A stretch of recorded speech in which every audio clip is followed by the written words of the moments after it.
श्रोताओं, दूरभाष पर इस समय हमारे साथ जुड़ रहे हैं डॉक्टर सौरभ वार्ष्णेय। हम आपको बता दें, डॉक्टर सौरभ वार्ष्णेय विभागाध्यक्ष और प्रोफेसर हैं नाक कान गला रोग विभाग, अखिल भारतीय आयुर्विज्ञान संस्थान एम्स ऋषिकेश में। डॉक्टर वार्ष्णेय, कार्यक्रम में बहुत बहुत स्वागत है आपका। धन्यवाद। डॉक्टर वार्ष्णेय, हम सभी जानते हैं कि लॉकडाउन चल रहा है और इस समय कुछ ढील दी गई है, ऑफिसेस खुल रहे हैं, कुछ निर्माण कार्य भी आरंभ हुए हैं, दुकानें खुलनी शुरू हुई हैं और ये दौर और भी चुनौतीपूर्ण हो जाता है कि हम कोरोना से जब लड़ रहे हैं तो बहुत सावधानी रखें। आपका क्या संदेश है हमारे श्रोताओं के लिए? मैं सिर्फ ये संदेश देना चाहूंगा कि हम सबको ये ध्यान रखना पड़ेगा कि हम इसके आगे प्रसारण को या इसके बढ़ने को पहले रोकने में योगदान करें। उसमें हमारी भी सुरक्षा और हमारा भी इसमें प्रोटेक्शन है।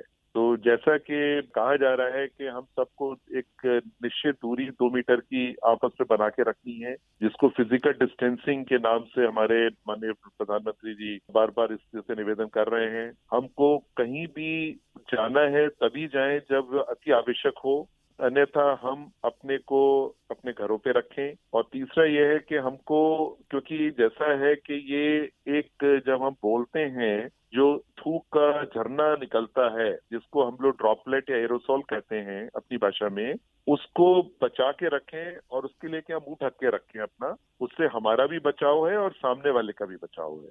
और सबसे इम्पोर्टेंट चीज, अहम चीज ये है कि हम सफाई रखें, खास तौर से अपने हाथों को। तो हम कभी भी किसी सतह को छुएं या कोई भी बाहर की चीज को अपने हाथ से हैंडल करें तो हम पानी और साबुन से हाथ को अवश्य धोएं।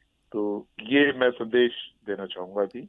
डॉक्टर सौरभ वार्ष्णेय, यदि आजकल हम बात करें, इस समय कई तरह की एलर्जीज भी होती हैं और जी खास तौर से छींक, जुकाम, फ्लू, तो ऐसे में जी, घबराने की जरूरत है? ये अनिल जी, आपने ये बहुत महत्वपूर्ण सवाल पूछा है कि ये बदलते मौसम में हम में से कई लोग होते हैं जिनको एलर्जी की परेशानी है। तो कुछ लक्षण जो कोरोना के हम सब सुन रहे हैं, जान रहे हैं कि जुकाम होना, गले में खराश होना, खांसी होना, सर दर्द होना, शरीर में थकान रहना, हल्का बुखार या तेज बुखार होना और सबसे अहम है सांस में दिक्कत होना। तो इनमें से कुछ लक्षण ऐसे हैं जो नाक, गले या सांस की एलर्जी से संबंधित होते हैं। लेकिन हमको सबसे पहले ध्यान ये रखना है कि जो एलर्जी के सिम्टम होते हैं वो बहुत सीरियस नहीं होंगे, उनमें अक्सर बुखार नहीं होता है और वो दवा लेने से कम हो जाते हैं या कंट्रोल भी हो जाते हैं। यदि आप एलर्जी के मरीज हैं और आप अपनी नियमित दवा जो लेते रहे उससे आपको आराम नहीं मिल रहा है, तो आपको जरूरी है कि आप इसकी डॉक्टरी सलाह लें और यदि डॉक्टर इसको सही समझेंगे तो आपकी आरटी-पीसीआर जो कोविड की जांच है उसके लिए आपको रिकमेंड किया जाएगा। एलर्जी की दवा आप 2 या 3 दिन से ज्यादा ना लें। यदि 2-3 दिन से ज्यादा में आपको आराम नहीं मिल रहा है तो आपको डॉक्टरी परामर्श की जरूरत है।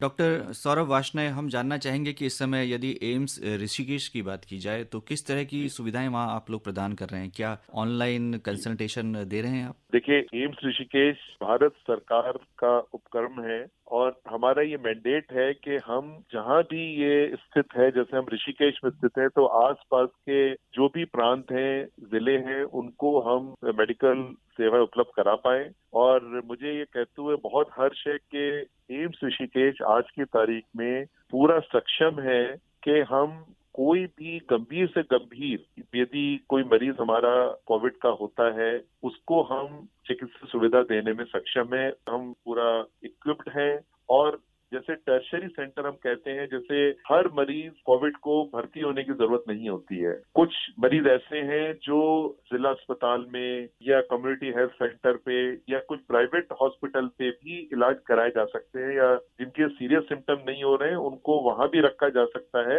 और वो वहां से ठीक होके जा सकते हैं। लेकिन एम्स ऋषिकेश एक टर्शरी सेंटर है, तो जिस मरीज को एक अत्यधिक आधुनिक चिकित्सा सेवाएं चाहिए, जैसे आप सुनते होंगे वेंटिलेटर की आवश्यकता है या बहुत सघन चिकित्सा की आवश्यकता है, उनके लिए एम्स ऋषिकेश सक्षम है। पूरा हम लोग के पास इक्विप्ड है और हम सेवा देने के लिए तत्पर हैं। जी, इस समय एम्स कोरोना के लिए जो टेस्ट है वो भी कंडक्ट कर रहा है, तो किस जी, तरह की लेबोरेटरी आपकी है? कितने दिन में आप परिणाम दे देते हैं?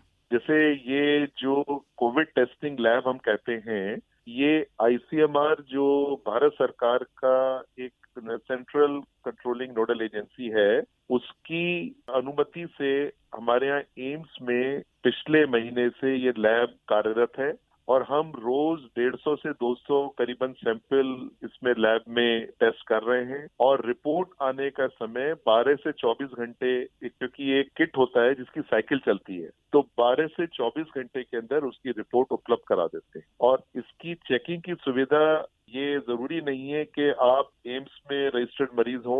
यदि किसी भी हमारे स्टेट से, आसपास स्टेट से कोई भी मरीज टेस्ट के लिए एम्स में रेफर होता है, उसकी टेस्ट की जा रही है और रिपोर्ट उसको रिलीज की जा रही है। डॉक्टर सौरभ वार्ष्णेय, हम सभी जानते हैं कि जो मॉर्टेलिटी रेट है, मृत्यु दर है इस कोविड-19 में, वो जी अपेक्षाकृत उतनी नहीं है जितनी अन्य बीमारियों में होती है और अब ये हमारे लिए सुखद स्थिति है यदि हम भारत की बात करें। जी हम जानना चाहेंगे कि इसके लिए हम कहते हैं कि इम्यूनिटी होनी चाहिए, जी हमारी जो रोग प्रतिरोधक क्षमता है, और इसके लिए भारत सरकार के आयुष मंत्रालय द्वारा, स्वास्थ्य मंत्रालय द्वारा गाइडलाइंस भी जारी की गई हैं। जी आप हमारे श्रोताओं से क्या कहना चाहेंगे, किस तरह से हम अपनी रोग प्रतिरोधक क्षमता को बढ़ा सकते हैं? अनिल जी, ये एक बहुत जरूरी सवाल आपने उठाया है कि देखिए, ये एक कोविड जो है एक वायरल इन्फेक्शन है और ऐसा नहीं है कि ये वायरस जो हम सांस ले रहे हैं उसमें पहले नहीं थे। अन्य प्रकार के वायरस ऑलरेडी एग्जिस्ट करते हैं, लेकिन हम में से कुछ ही लोग होते हैं जिनको वो वायरल इन्फेक्ट कर पाते हैं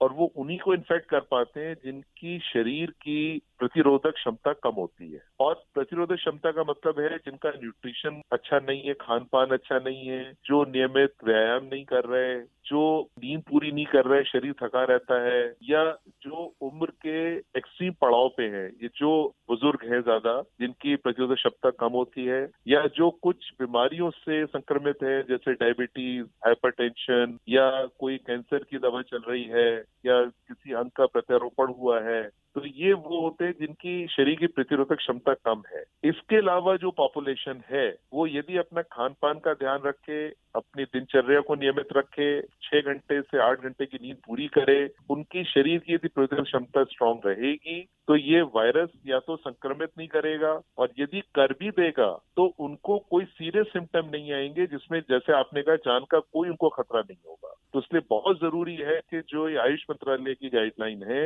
ये सारी आपकी शरीर की प्रतिरोधक क्षमता बढ़ाने के लिए सुझाव है, इनको हम अपनी दिनचर्या में इनको प्रैक्टिस करें। ये एक बचाव का बहुत अहम तरीका है। डॉक्टर वार्ष्णेय, यदि हम सकारात्मक सोच की बात करें तो ये किसी भी रोग की चिकित्सा में कितना कारगर होता है? देखिए, जैसे आपने ये सवाल उठाया तो एक पुरानी कहावत है कि डर के आगे जीत है। तो यदि हम सिर्फ बीमारी से डरते रहें तो हम अपनी सोच से अपनी बॉडी की रेजिस्टेंस को कम करते हैं। मतलब हमने देखा होगा जो लोग सोच विचार ज्यादा करते हैं या जो डिप्रेशन में ज्यादा हैं, उनको बीमारियां भी ज्यादा संक्रमित करती हैं। तो ये कोविड के लिए भी यही चीज सजेस्टिव है कि यदि हम अपनी सोच पॉजिटिव रखें और हम ये मान के चलें कि हमें अपने बॉडी की रेजिस्टेंस बढ़ानी है और जो हमें बचाव के सुझाव हैं उनका ठीक से अनुसरण करना है, तो हम या तो संक्रमित नहीं होंगे, और संक्रमित हो भी जाते हैं तो हमारी प्रतिरोधक क्षमता की वजह से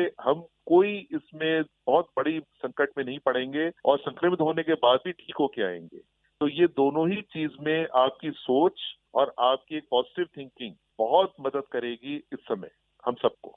डॉक्टर वार्ष्णेय, अंत में चलते चलते हमारे श्रोताओं को बताएं कि जिसे हैंड हाइजीन कहा जाता है, इसका किस तरह से अनुपालन हम करें और इसको अपनी जीवन शैली का एक अहम हिस्सा बना दें। देखिए, हमारी भारतीय संस्कृति पूरे विश्व में दोबारा जानी पहचानी जा रही है कि हम एक दूसरे का संबोधन नमस्ते से करते हैं। तो पहला चीज तो मैं फिर यही कहना चाहूंगा कि हम अपनी कोई भी चीज, बाहर की चीज को यदि हम छूते हैं या संपर्क में आते हैं तो कहीं ना कहीं ये विषाणु हमारे हाथ में संक्रमित हो जाते हैं, उससे हम शरीर के और अंगों को छूते हैं तो ये हमारे एरोसोल या सांस के रास्ते अंदर प्रवेश करके इन्फेक्ट करते हैं। हमें आदत डालनी पड़ेगी, अपने ये नियम में इसको एक तरीके से लाइफस्टाइल में लाना पड़ेगा कि हम अपने हाथ को नियमित धोएं। ये जो विषाणु होता है उसके सबसे ऊपर की सतह लिपिड की बनी होती है। लिपिड एक ऐसी चीज होती है जो साबुन के धोने से बिल्कुल खुल जाता है, विषाणु खत्म हो सकता है। इसीलिए बार बार कहा जा रहा है कि आप अपने हाथ को साबुन से अच्छे तरीके से 60 सेकंड से 1 मिनट तक धोएं और हाथ की सारी सतहों को धोएं, जैसे अंदर की सतह, बीच की सतह, ऊपर की सतह, पूरे उसको अच्छे साबुन पानी से धोएं। जो लोग साबुन पानी से धो रहे हैं वो धोएं, वरना यदि आप अल्कोहल बेस्ड हैंड रब यूज कर सकते हैं, उसको आप लगाएं। उससे भी विषाणु खत्म होता है, क्योंकि जो अल्कोहल होता है ये भी लिपिड की सतह को घुला देता है। जब उसकी सतह घुल जाती है तो विषाणु खत्म हो जाता है। तो हाथ धोना एक बहुत जरूरी चीज है। आप कोई भी चीज छूते हैं जो आपको जरा सा भी शक है कि किसी बाहर के आदमी द्वारा छुई गई है, जिसको आप नहीं जानते या आप समझ सकते हैं कि संक्रमित कर सकता है, तो आप हाथ अवश्य धोएं। जी। ये आपको बहुत नियम का पालन करना पड़ेगा। डॉक्टर सारव वार्ष्णेय, आपने आज बहुत ही महत्वपूर्ण समय आकाशवाणी को दिया। इस महत्वपूर्ण बातचीत के लिए आपका बहुत बहुत आभार, धन्यवाद।